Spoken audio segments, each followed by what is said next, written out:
Eh bien voilà, on y est. C'est le 1er février. Cela fait déjà un mois que l'on est rentré dans cette nouvelle année 2026.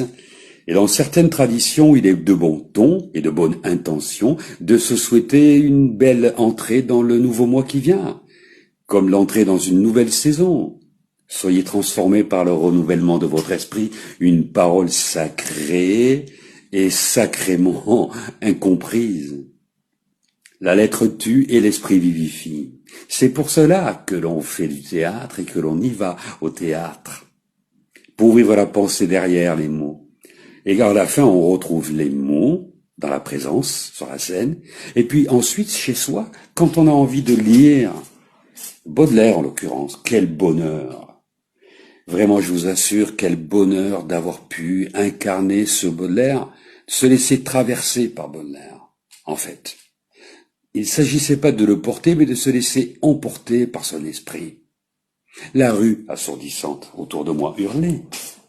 Longue, mince, en grand deuil, douleur, majestueuse, une femme passa.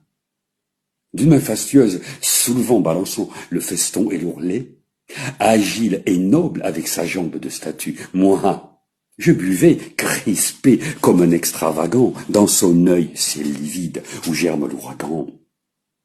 La douceur qui fascine, et le plaisir qui tue.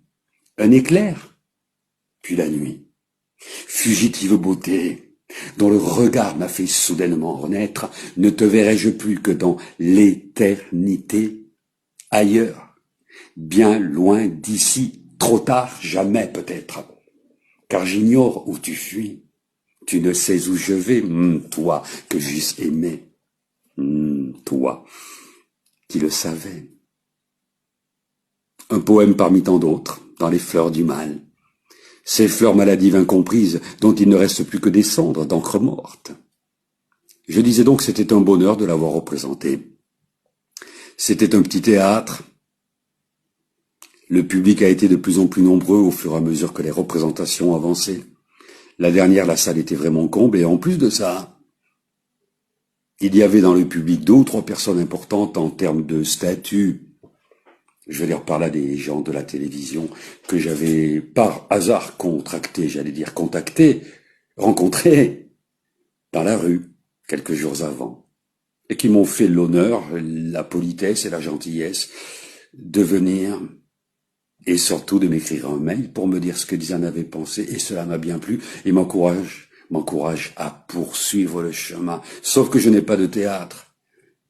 Et que chercher de théâtre, c'est un peu comme se battre contre des moulins à vent. Je prends le vent, mais je n'ai pas envie de mouliner sans cesse dans le vide. Si vous connaissez un théâtre, et que vous avez des informations, à Paris, en région parisienne, ou pourquoi pas ailleurs, je suis preneur. Je vous souhaite un bon début de mois, qu'il soit béni, quelle que soit votre tradition, quelle que soit votre religion ou votre relation au divin, quel qu'il soit, je dis. La moindre des choses, c'est la rencontre avec son prochain, qui peut être un lointain, qui n'a peut-être pas du tout les mêmes vibrations, les mêmes traditions, les mêmes envies, les mêmes désirs, les mêmes relations à l'être essentiel que vous. Mais qu'importe, on se rencontre.